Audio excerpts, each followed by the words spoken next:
if Aprilia did not launch the RS 457, I would have went ahead and bought the Ninja 500 itself. If this bike was also manufactured somewhere outside India and imported to India as a completely built unit, I'm sure it would cost at least 7 lakhs ex-showroom price. If you compare the price point in the United States, RS 457 is priced higher than the Ninja 500. Even if this was priced like 7 lakhs on road Hyderabad, definitely this would be my choice. When I look at the other folks from the United States, they say you guys are very much lucky that you are getting such a marvelous machine which undercuts the price tag of the Ninja 500. I will also talk about the Yamaha R3. Many people in India, at least, they compare the RS 457 with the R3. Welcome back to my channel. Today I am going to talk about the sub 500cc bikes, why it is most practical in my case, and should you be considering the 500cc motorcycles for daily commutes. All those things we will discuss in this video. So it's a regular day for me where I'm traveling to work 1:30 p.m. in the afternoon. It is summer time, but from last couple of days the heat is little less. So today I decided to take my bike to office. I was not traveling to taking my bike to office from the last 1 week because it was scorching heat. So I was traveling by my car. But today I thought, because the weather condition is favorable, it is around 35 degrees maximum temperature right now. So I think I can manage the heat today.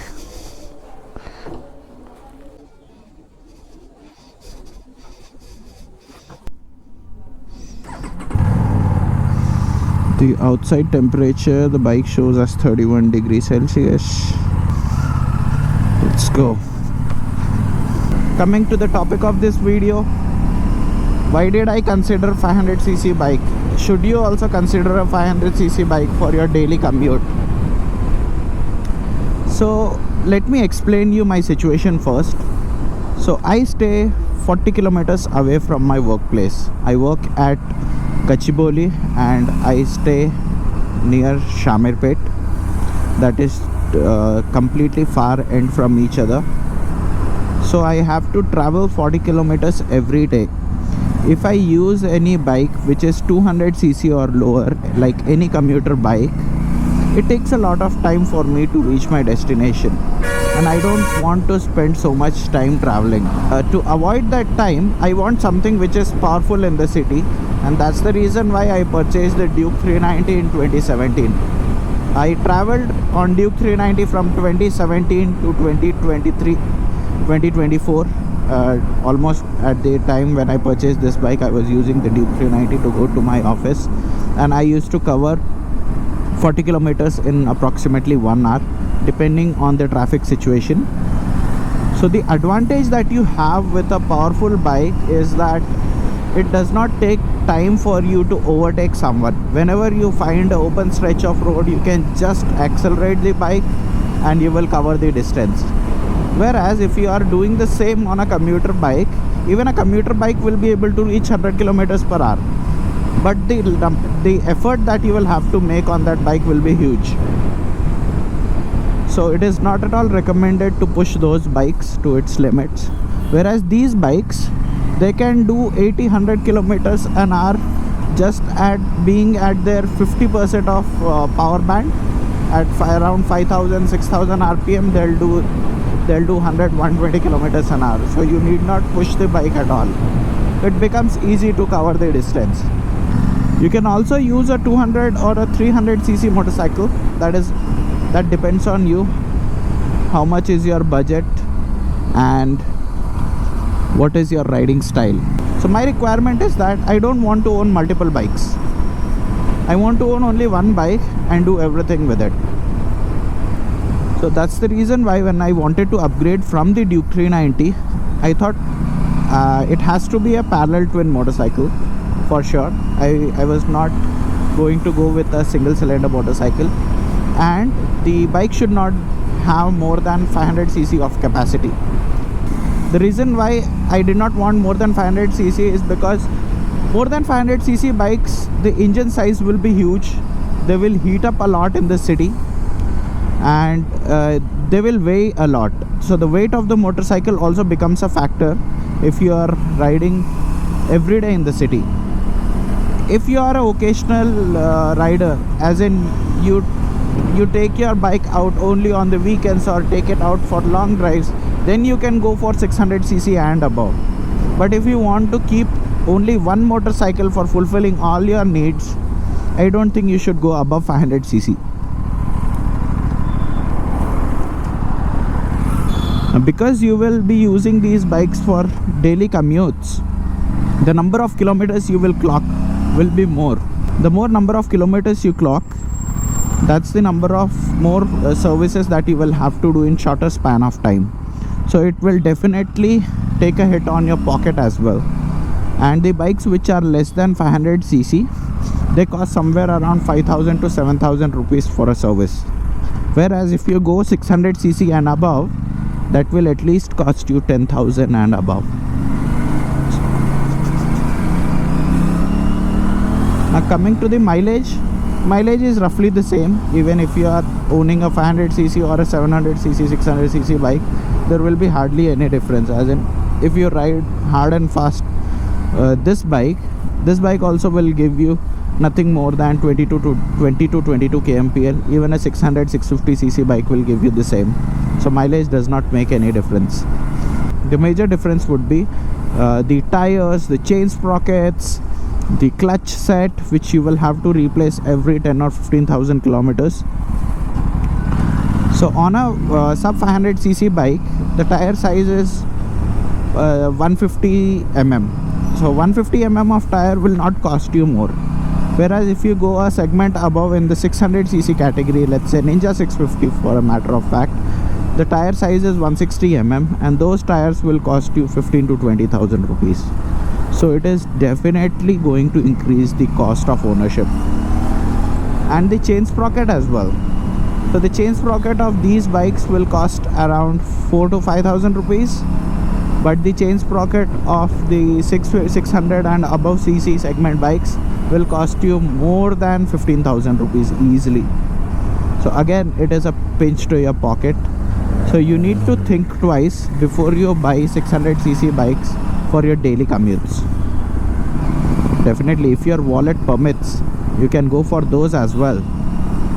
To give you a background, last year when I was considering to upgrade from the Duke 390, I was thinking to buy the Ninja 400 because there was no other bike which was available in the market which had a parallel twin engine and had good amount of power. Ninja 500 was not available back then. I even got a chance to buy one of the Ninja 650s, which was 3 years old, just 2,500 kilometers driven. It was in absolute mint condition, and I was getting it at a price of 5 lakhs rupees only, the same amount roughly which I paid for the RS 457. So why didn't I go for that bike? Because in my scenario, I have to travel 80 kilometers, but traveling 80 kilometers on a Ninja 650 in a city like Hyderabad, it will become very much challenging when I'm stuck in traffic. And maneuvering it in the city, the weight of the bike is also more. So when I compare it with the Ninja, with the RS 457, this is very light and flickable, whereas the Ninja 650, it is bulky. Definitely on the highways, RS 457 will not be able to match the Ninja 650. It will beat this bike in almost every aspect. But when I consider my primary usage, 95 to 96% of the times I will be using this bike only in the city.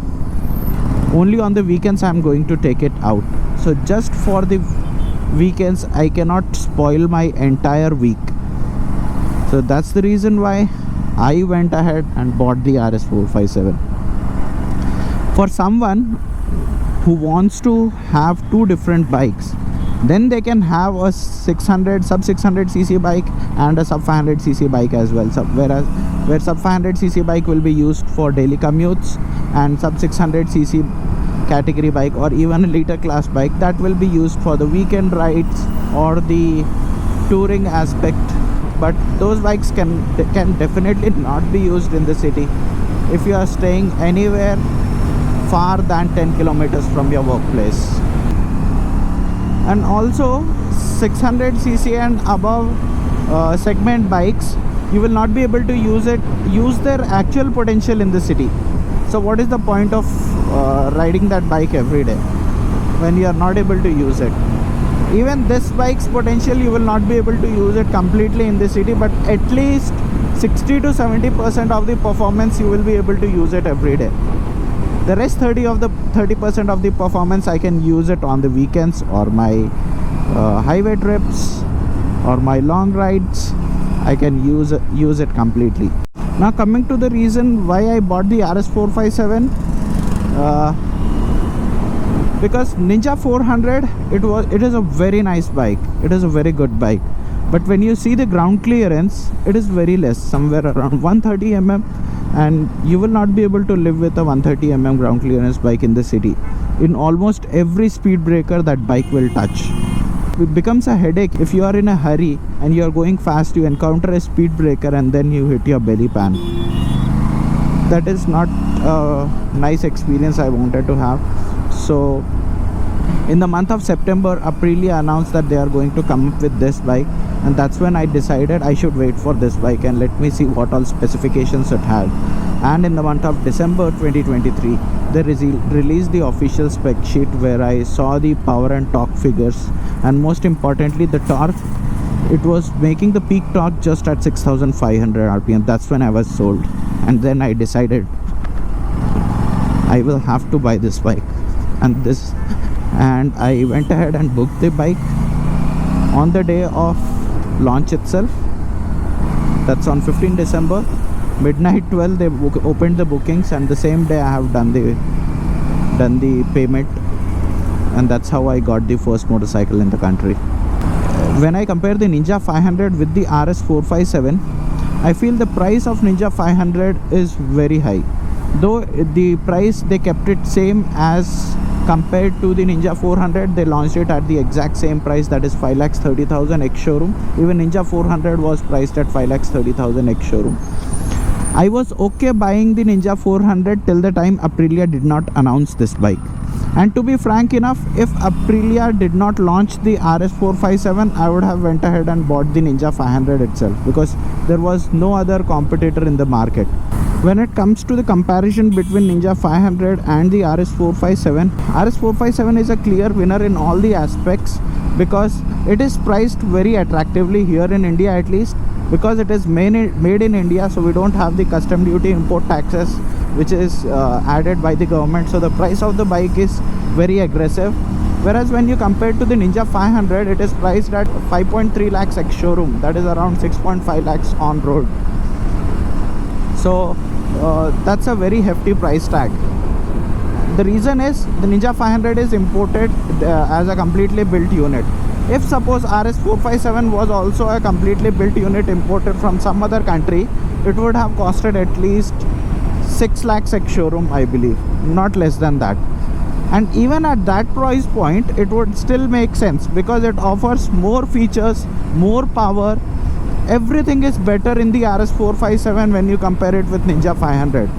If suppose this was an imported motorcycles and it would have costed 7 lakhs on road Hyderabad as well, I would still go ahead and buy the RS 457 over the Ninja 500. The only point where I see Ninja 500 wins over RS 457 is the reliability, because Kawasaki, they have proven themselves. They are known to have bulletproof engines. Aprilia still have to prove that, and I'm sure if they are able to sustain 1 lakh kilometer without any issues, then Aprilia will definitely beat the Kawasaki's in terms of reliability as well. But that is something time will answer. But for now, Aprilia RS 457 makes more sense, because if you compare the price point in the United States, RS 457 is priced higher than the Ninja 500. Both the motorcycles over there are imported, so that is a fair call. Like if you have the budget, you go for the RS 457. If your budget is not that high, you want a simple motorcycle with a nice and reliable engine, then you go with the Ninja 500. I think there are two variants in the Ninja 500 overseas. One is the SE and one is the standard. The standard variant is cheaper and the SE variant is costlier, where they have the TFT screen and all. But you're getting my point, right? What I'm trying to say. Ninja 500, I don't think it stands any chance with respect to the RS 457. Definitely no. Even if this was priced like 7 lakhs on road Hyderabad, definitely this would be my choice. Not because it is priced aggressively. Of course, price is an added advantage that we as Indians are getting. But when I look at the other folks from the United States, they say, you guys are very much lucky that you are getting such a marvelous machine which undercuts the price tag of the Ninja 500. So yeah, I believe Ninja 500 does not stand any chance with respect to RS 457. But still, there will be fanboys who will still go ahead and buy and justify stating Ninja 500 is much better than the RS 457. I don't want to argue with you guys, because to each their own, whatever you believe, and this is my belief, and that's the reason why I have bought the RS 457 and not the Ninja 500. I will also talk about the Yamaha R3. Many people in India, at least, they compare the RS 457 with the R3. The only reason being the price point is very close, and I believe these two bikes are not comparable. Yamaha R3 is for someone who want a no-nonsense motorcycle, a simple, reliable motorcycle, who wants to enjoy the legacy of the Yamaha. That bike is for them. Whereas RS 457 is for someone who wants something brutal.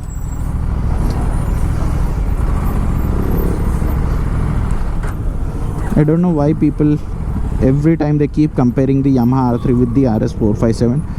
These two bikes are very much different, and they cater to two different breed of enthusiasts. I'm not saying Yamaha R3 is a bad bike. It is a very good bike. Even that bike has a very high reliability, and it has proven itself in the market globally. I'm just saying that is a 300cc bike, this is a sub 500cc bike. How can you compare both? It's not about the power it makes, it's not about the top speed. The difference in the power when you ride both the motorcycles, it's very different. Both motorcycles are very different. That bike makes power only in the top end. This bike makes a lot of power in the low and mid range. So to my taste, I like bikes which make power in the low and the mid range. But for someone who wants the power only in the top end, for them Yamaha R3 is the best bike. There is so much traffic today.